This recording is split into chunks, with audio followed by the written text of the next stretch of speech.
Perché io da grande paraculo quale sono, so che tra 2 settimane c'è Formula 1 Suzuka. Io metto nel titolo Suzuka, Formula 1, bolidi, seghe potenti e veloci. Milioni di click, Likes. a bestia, diventiamo famosi. Esatto, sono morto al circuito di Suzuka durante la Formula 1 mentre mi segavo.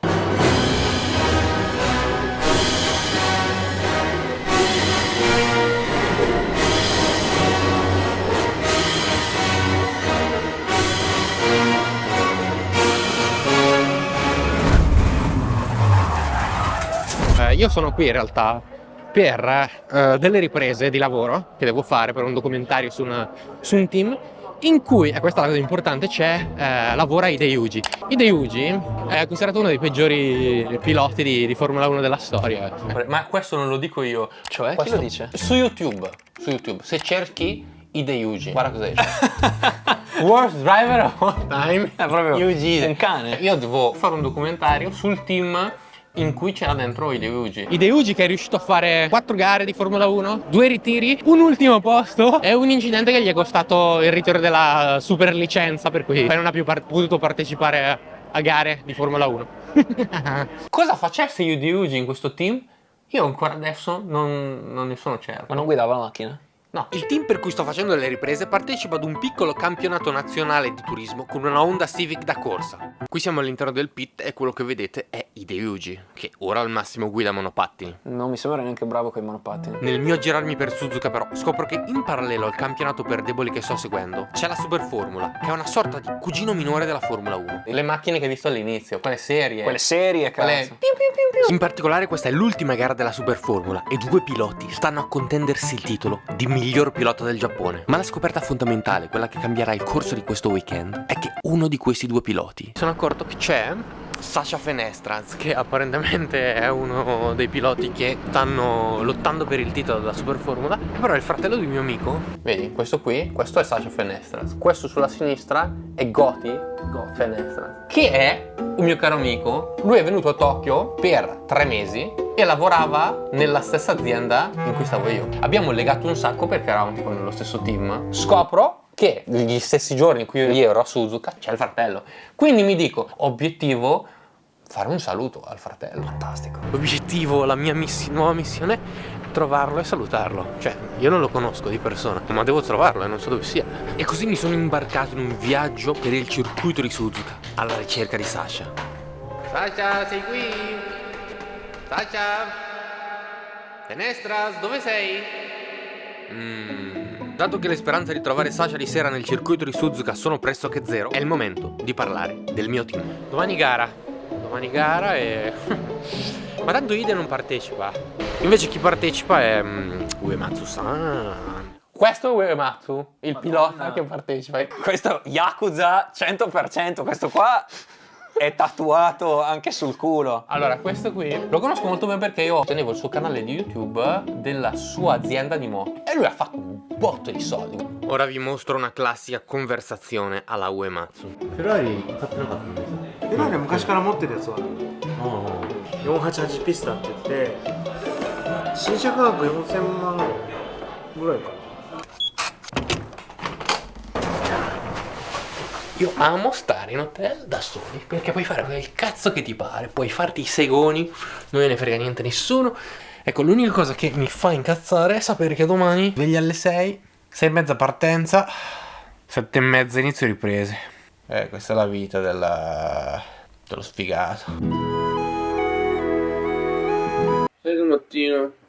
Sono improbabile. 6 del mattino e mi sveglio ogni giorno alle 6. Esatto. Da mezzo addormentato penso ad una strategia per incontrare Sasha e farci una foto assieme. Purtroppo però sono qui per lavoro. Il tempo libero quindi è molto limitato e non posso sprecarlo. Ora bisogna sperare che le qualifiche vadano decentemente, ma ho un brutto presentimento oggi. Dopo le qualifiche c'è una bella pausetta. E come vi ho già detto, il mio obiettivo è trovare Sasha e salutarlo. Bam, direi che è il momento di fare uno di quei montaggi mega fighi pieni di slow motion e musica a paletta per far vedere le qualifiche. Uomo vero, lui sì che è un uomo vero. Uematsu-san, the best. Uematsu, yes. Uematsu-san, yes. Yes. Un uomo vero, yes. Yes, questi sono uomini veri. Lui è un uomo vero. Tu no. È un uomo vero. Lui c'ha un sacco di soldi e petrolio.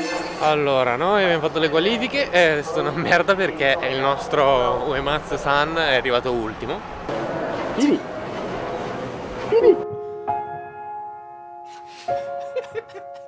È fondamentale che ci sia Uematsu-san, perché nel mondo abbiamo bisogno degli ultimi, altrimenti i primi non esisterebbero. Lui è un vero uomo. Lui è un vero uomo, lui è me, è te, sei tu. Tu sei Uematsu-san. Invece adesso c'è la super formula. Le qualifiche non vanno troppo bene per Sasha, che arriva settimo. La sfida per il titolo si fa quindi per lui molto ardua. Ma torniamo al mio obiettivo. Vediamo un po' se riesco a incontrare Sasha. Dopo le qualifiche c'è infatti uno spiraglio di 10 minuti in cui il pubblico può andare a fare foto con i piloti. C'è un sacco di gente, cazzo. Guardalo lì, guardalo lì, guardalo lì. Guarda che c'è, guarda che c'è.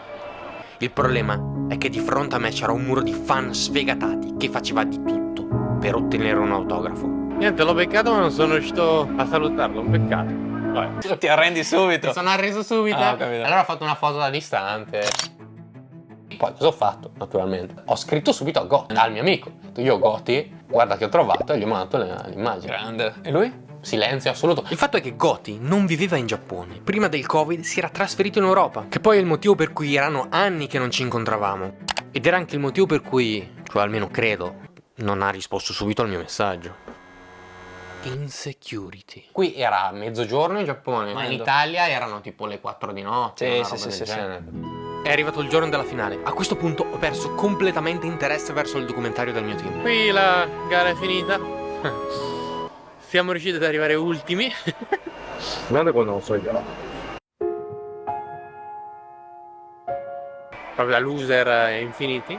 優勝目指して頑張りますお願いします E quindi vabbè, io comunque torno perché adesso c'è la partenza della super formula. E quindi vado nella griglia di partenza. Finalmente. E a quel punto dico, ci sarà. Cioè, so dov'è, non lo conosco, ma in qualche modo cercherò di fare una foto assieme, qualcosa del genere. Ma vedi, l'errore tuo è iniziale. Tu dici, io devo parlare con lui, non io sono uno sfigato, ho paura. Io ho paura. Sono debole. Paura, No, sono debole. tu devi dire, adesso io faccio una foto con lui. Vado da lui. Gli tocco il culo. Esatto, lo molesto. E quindi mi infiltro nella griglia di partenza pochi attimi prima della gara che potrebbe determinare il futuro di Sasha, con la speranza di portargli una parola di supporto, di amicizia. So dov'è, so dove raggiungerlo, so come parlarci. L'unico problema è che devo superare le mie paure.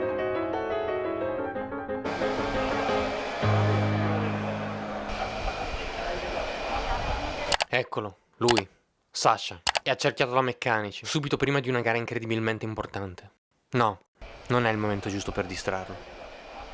Ma è proprio in questo momento, mentre faccio per andarmene, che mi accorgo di una scritta.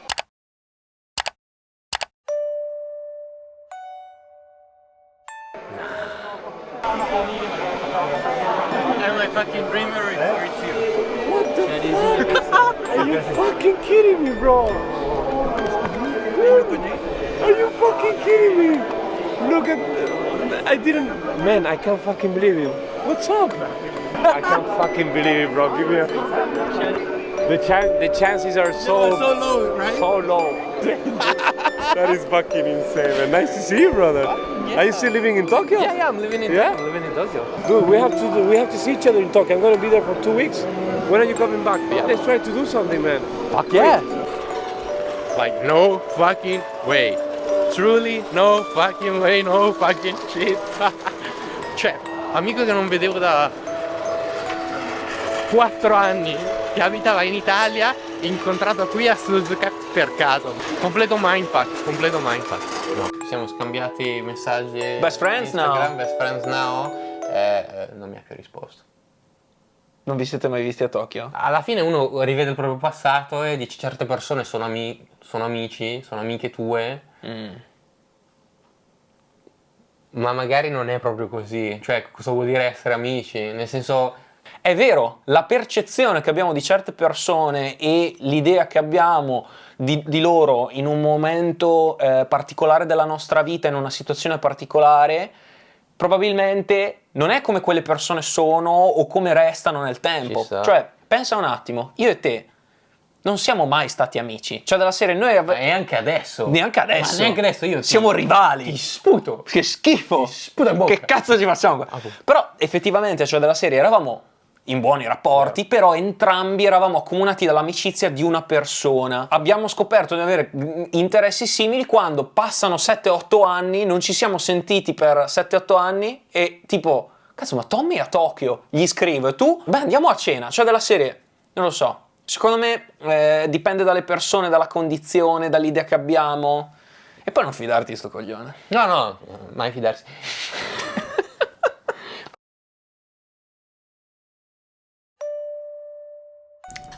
Ho sentito Goti, ho scoperto che mi aveva scritto su WhatsApp. And you didn't check? No, avevo cambiato il numero di WhatsApp e non gliel'avevo mai detto. Sono io che sono un coglione, quindi tutto questo. Mi ha inviato un vocale, sentiamo. Tra l'altro ha detto che è follower del canale. LOL, I genuinely wrote to you. Ti ho scritto ma non ho mai avuto risposta. Ho detto dai, sorella sua. Dopo mi sono dimenticato, ho fatto una settimana di follia in Tokyo con mio fratello e mia sorella, tutta la famiglia. Credo che non ho dormito per 3 giorni, c'è casino totale. Però niente fratello, mi sono sentito male quando ho visto il video, cazzo. Sei veramente un figlio da puttana comunque, l'hai esagerato,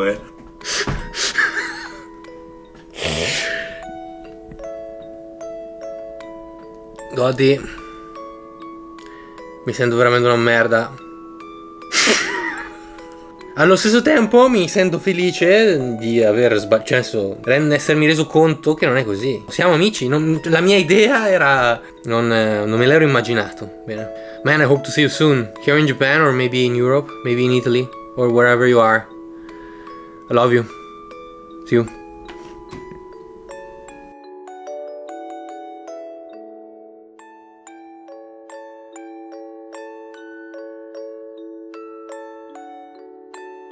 Ma scusami un attimo, ma cioè tu eri pagato per fare video a loro? Ti sei fatto i cazzi tuoi e hai fatto un blog? Sì.